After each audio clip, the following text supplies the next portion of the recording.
got disconnected from the internet, so drove to a different location. This is part 2 of today's live stream of a ton of news about that 50,000 foot view of the economy and how all the banks are confused. All of the traders are confused on Wall Street. Everyone's pretty much confused. They don't know if we're going to have more inflation, we're going to have more deflation. I'm telling you right now, we're going to see more inflation and we're going to have spikes of deflation in certain sectors.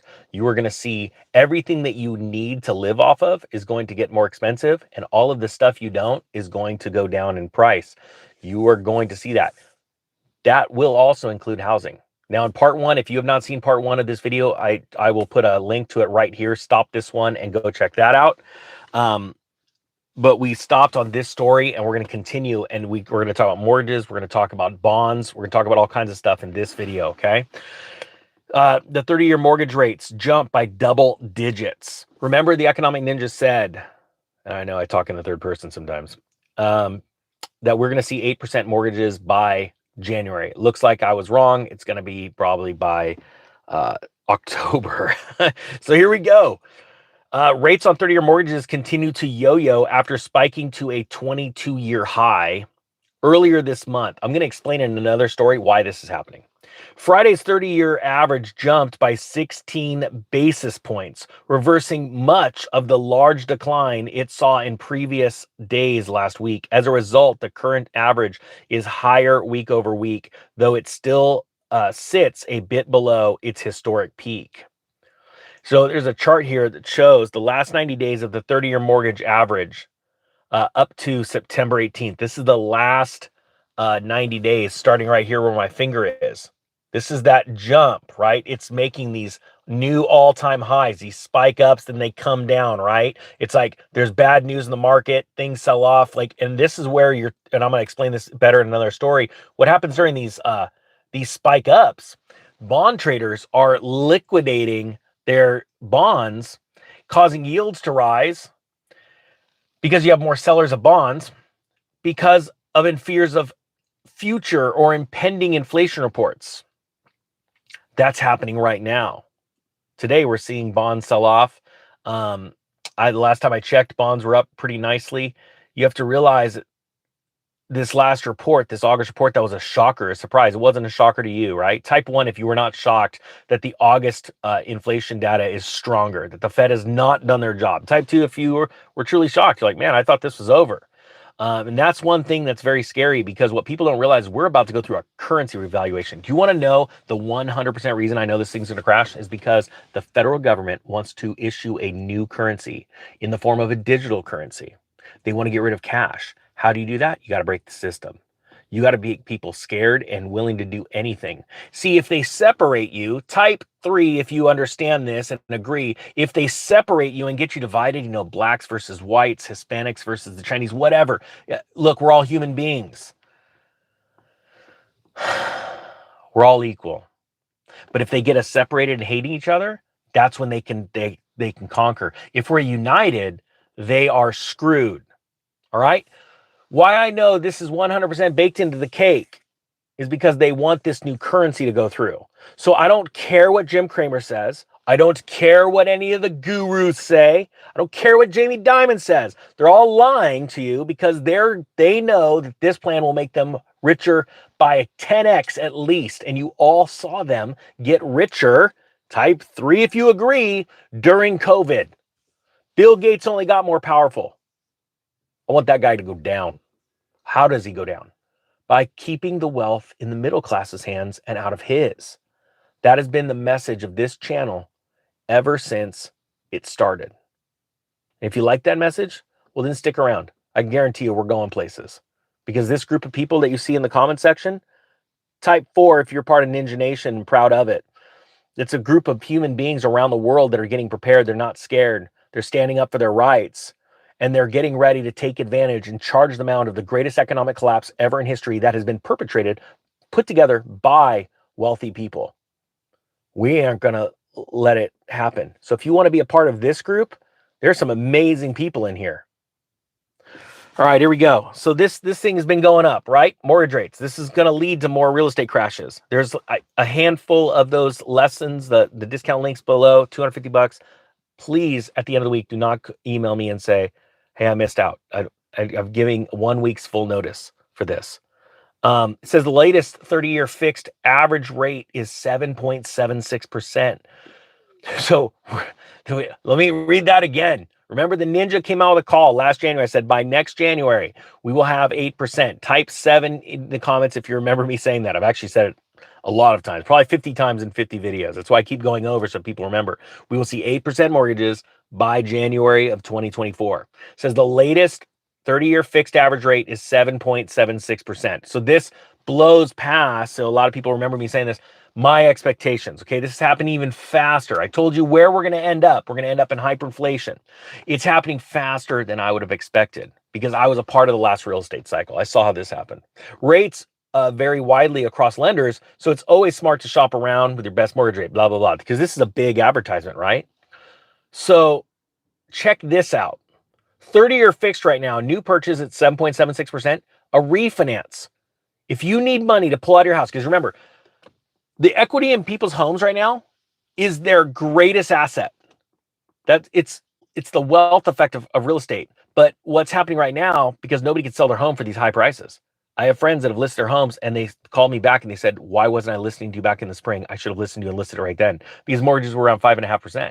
They would be able to sell it for that price. They can no longer sell it. They've already lowered their prices between $50,000 and $100,000. I know multiple people sitting on real estate going, oh my gosh, it's not even the price. Nobody's walking into the house.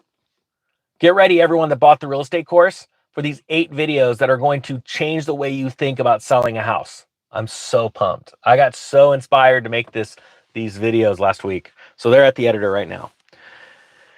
A refinance is 8.1%. That is insane. That's staggering. So if somebody is desperate enough to pull money out of their house because they went and got themselves into debt because their car loans are astronomical, they were not patient, they, and honestly, you guys heard, I just bought a car for $25,000 under value. And I did that. I bought it from a dealer because he is going to lose his dealership. So he sold me the car that he drives around. That's on his dealer books, but he didn't want to necessarily sell it. He had to sell it to me for what he paid for it.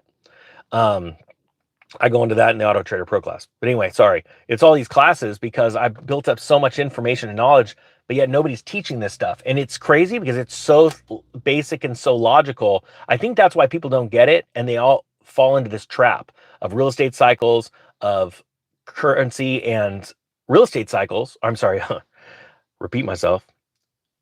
Of stock cycles is because they don't see it, because they expect, because the banks have told them that this is all rocket science and leave all that stuff up to them because they all went to college and got all these letters behind their degree, that you can't take care of your own money.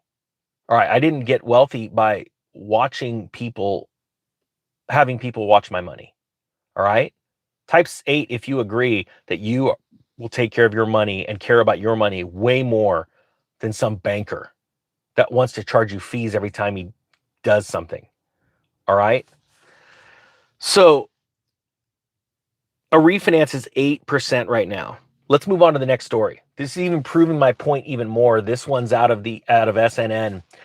Floridians, and I can't wait to move to Florida. I'm not joking. I'm gonna have a place in Texas and I'm gonna have a place in Florida, and you're all gonna see it because I'm gonna, like I've promised you, I want to buy 100 homes when this goes down, and I'm gonna record them. And I'm going to show everyone, not only the ones that were ready to keep encouraging you and directing you through this. You're right, BG. It is pride that keeps experts from seeing this. You're absolutely right. Pride comes before a fall. Type 9 if you agree that our country is extremely prideful right now, and that makes you nervous. I'd be typing 9 right now. Floridians are facing potential double-digit spike in home insurance as Citizens balloons. Ironically, I'm about to go live on the Real Estate Ninja channel about a bank, one of them being Citizens. It's in trouble.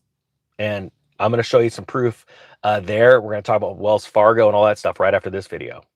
If you haven't seen the Real Estate Ninja, please go check it out. So Floridians facing potential double-digit spike in home insurance as Citizens balloons. What's happening is the state's Citizens Property Insurance sent a proposal that would lead to an average 11.5% increase in homeowners with the most common type of policies known as multi-peril policies. That means essentially it guards against floods, earthquakes, tornadoes, hurricanes, all that stuff, right? Multi-peril. This is according to information slated to be presented to Citizens Board of Governors on September 27th. Look, yeah, Citizens is one bank. It's a massive insurance company in Florida. But the reason why they're doing this is because they're also having such a slew of new policies. Insurance companies have pulled out. I think we're at 14 companies out of Florida alone. Remember that this will pass, but the only way this passes is after a massive crash. And that crash, part of it will be people losing their homes in Florida because they don't have homeowners insurance because they just said, I'm not going to pay. I think I'm not going to get caught. And they're going to get caught. And I'm going to be sitting back waiting as I'm trying to warn millions and millions of people around the country and around the world. I will be taking advantage of people that either put their nose up at all of us as we're warning them or had no clue. I'm not going to sit back and let a bank buy their house because banks are straight up lying to us. They are all collapsing right now, right? Now, a collapse in the banking system doesn't mean you're going to have all your money taken out. Worst case scenario, you're going to have a bail-in and a percentage is going to be gone. Go Google what happened to Greece and Cyprus. Those were test beds for this. But my point being is that as long as you're diversified and you're not all in cash, you've got other things. Like, it blows me away. People are like, I've got $500,000 in the bank. What should I do? And I'm like, do you have any debt? And they go, oh yeah, I've got this much. And I'm like, why the heck don't you pay it off? And all they're going, but I could make so much more. I'm like, that's how you're going to die. That's how you're going down. That's how your economy collapses. Your personal finances get crushed because there's always something more. I go, how much is the interest rate on the debt you're paying? Oh, it's low. It's 3 or 4%. Okay. What happens if all of a sudden, think about this, your bank does a bail and it takes a certain amount of your money? And they're just like, boy, it would have been nice if you would have paid that debt off. Because if they're taking your money, they're taking a bunch of other people's money. And now what kind of deals can you take advantage of? You've lost some money. That just blows me away. So people are getting faced with hyperinflation in eggs. They're getting hyperinflation in electricity and food right now. That's moving into hyperinflation right now. And then they're seeing it in insurance. Check this out. This is out of the Wall Street Journal. This is a big deal because this is going to cause mortgages to skyrocket even more. Stock market news, September 18th, 2023, S&P closes slightly higher ahead of Fed meeting. But this is what I wanted to read you. That's just the headline. If you read the headline like, oh, things don't seem so bad. It says right here, right underneath that, Treasury sell off ahead of Fed decision. You know what? Let me go back. Oh, I can't find that again. It says Treasury yields set for their highest closing level since 2007. The 10-year yield climbed past its peak set in August as bond prices fell. The 2-year yield, which is sensitive to Federal Reserve policy, is right around its high of the year, which it reached just before Silicon Valley Bank failed in March. Very interesting. Why is that? Because insiders knew what was going on. While Jim Cramer was touting or saying that you should be buying these bank stocks, insiders were selling the stocks. We see that now. We have the proof of these sales. And the 2-year spiked. Well, I told you there's a banking crisis going to be coming at the end of September, like September 30th, around the first week of October. And now all of a sudden, yesterday, 2-year just ran so high up. Why is that? Is it because something's coming at the end of September? There's not a lot of YouTubers that are out there telling you ahead of time, what to look for. There's a lot of YouTubers, they're big, huge channels, and they always tell you what happened. What good is that? Try and and it's not because I'm prophetic or anything like that. I'm just like, look, this is what happened in 2006. I was very awake during that. I had my eyes wide open. I was a big real estate investor in my community, not by and large, but I was very sensitive to those issues, and I was watching them like a hawk as I was liquidating my real estate. It says here, don't panic. The sell-off has little weight behind it. Well, that's weird because I just did a story on how 30-year mortgages are about to hit 8%. Okay. Because mortgages, by and large, 30-year fixed mortgages are heavily weighted on the 10-year bond. So as that goes up, out of control from what the Fed policy is doing, mind you, it does have an impact. But that's okay. Wall Street Journal is saying, don't panic. The sell-off has little weight behind it with overnight volumes less than half of normal activity, according to BMO. Oh, I wonder what the volume was like right before Silicon Valley Bank went down. Who cares, right? According to BMO, that's right. That's the bank that just bailed out. BMO, Bank of Montreal, just stopped all auto loans entirely to consumers.